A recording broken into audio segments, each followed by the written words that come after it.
Y'all remember when I used to be called the SteelSeries fanboy, Razer hater? Y'all remember those days? Well, now I'm probably gonna be called the Razer fanboy. Coming right off our last video of the Razer Deathstalker release, the TKL is my main keyboard. Heck, I actually made the full size on my workstation as well. And just a spoiler, this product we're gonna talk about today is also my main and hands down one of my favorite products I have tested. So you know what? I say we just embrace the fanboyism, right? I went and got a Razer tattoo on my wrist. I even got some on my arm. Not a farmer stand, this is a biker stand, by the way. And to top it all off, I got a Razer tattoo on my forehead. And hold on, wait till you see this tattoo I got down here as well. Wait a second. I can't show this on YouTube. So again, we are just going to embrace the green right here.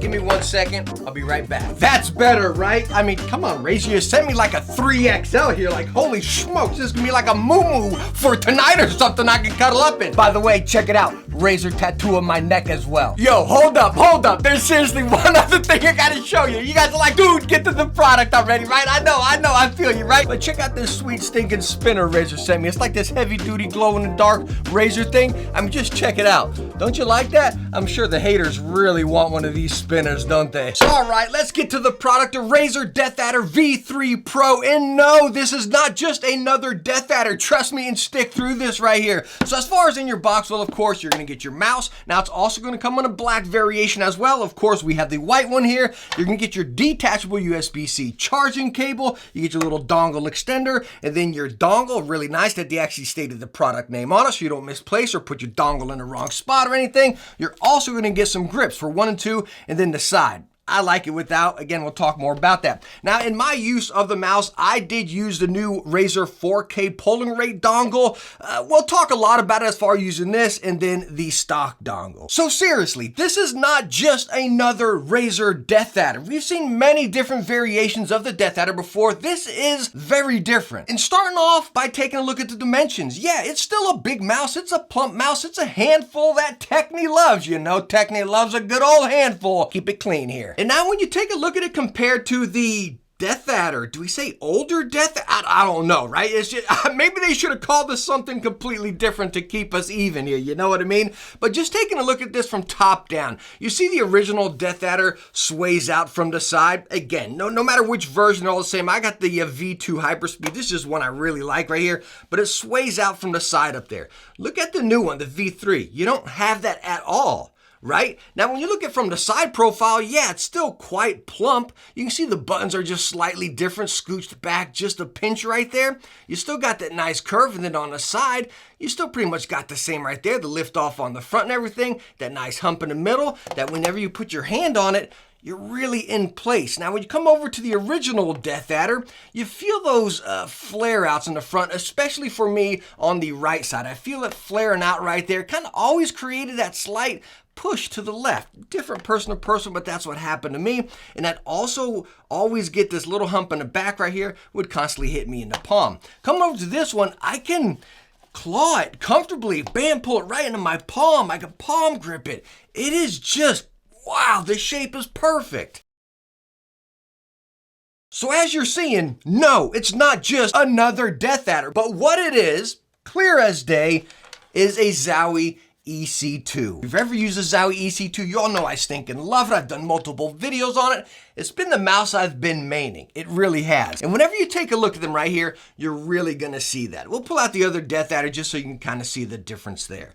Now, of course, Zowie, they round out their edges a little bit and everything. Razer's a little bit sharper here. Looking at the side, buttons, pretty much the exact same placement.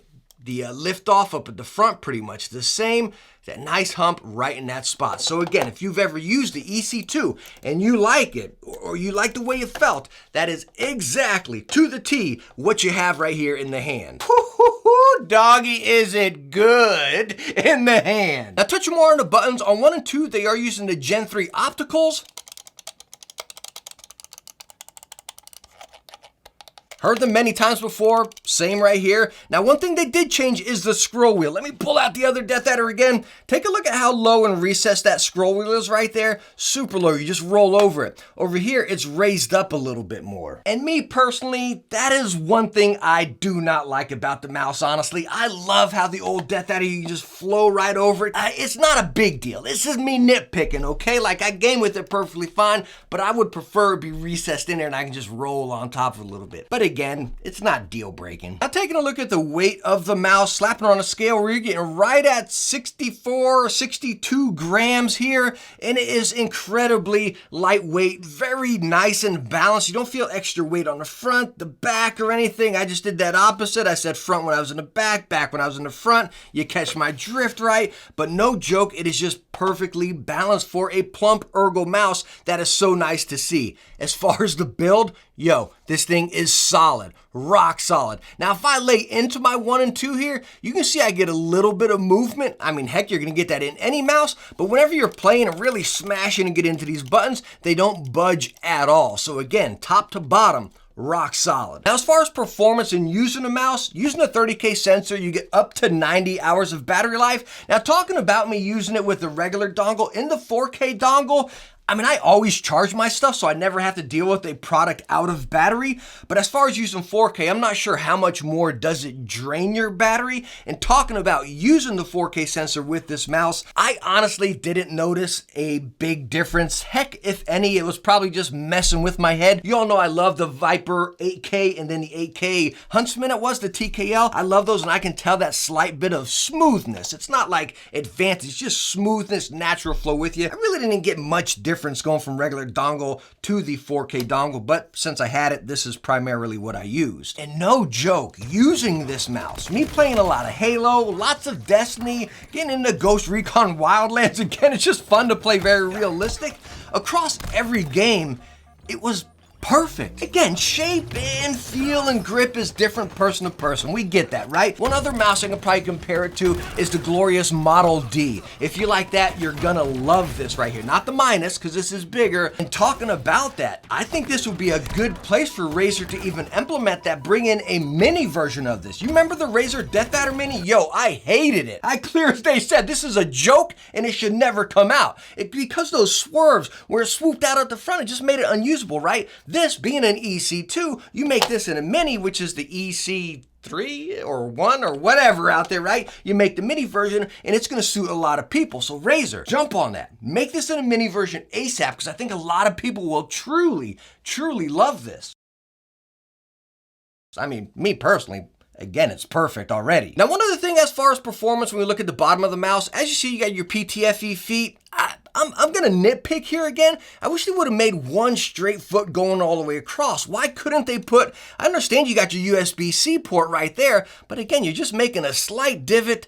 I don't know, maybe I'm not too sure. I don't get to deal with this, but it would have been really nice to have one straight foot right there. Not saying I get a bunch of drag or anything, but again, you kind of get that natural flow with it. Again, not deal breaking, me being nitpicky. Other thing, the power button right here, I do wish it was a switch. I'm sure that's to reduce weight and everything. They did this in the Viper Pro as well. They did the same thing here where you got to hold the power button down and then you see it fire on up there. Again, I'm sure that's a weight issue, but me personally, I like a little flicky switch. So no joke, this product is seriously phenomenal. A product I could have only dreamt of. I can't say it enough. It is almost as good as this forehead tattoo I have right here. I stinking love it, and I highly, highly recommend you try it. Now, the mouse is coming in at 150 bucks. I believe it can go up like 170 with the dongle, but you can buy the dongle separately at like 30 bucks if I'm saying my numbers right there. But talking at 150 bucks, guys, if you like the EC2 or you like the Deathadder, you like the Model D, you want a plump mouse, this is something you need on your desk right now. They don't really want to hear the truth no more. Think they scared how I make them feel. And you can say anything you want about me, I ain't worried, that don't make it real. They don't really want to hear the real no more. Think they scared how I make them mad. And you can say anything you want about me, I ain't tripping, that don't make it fact.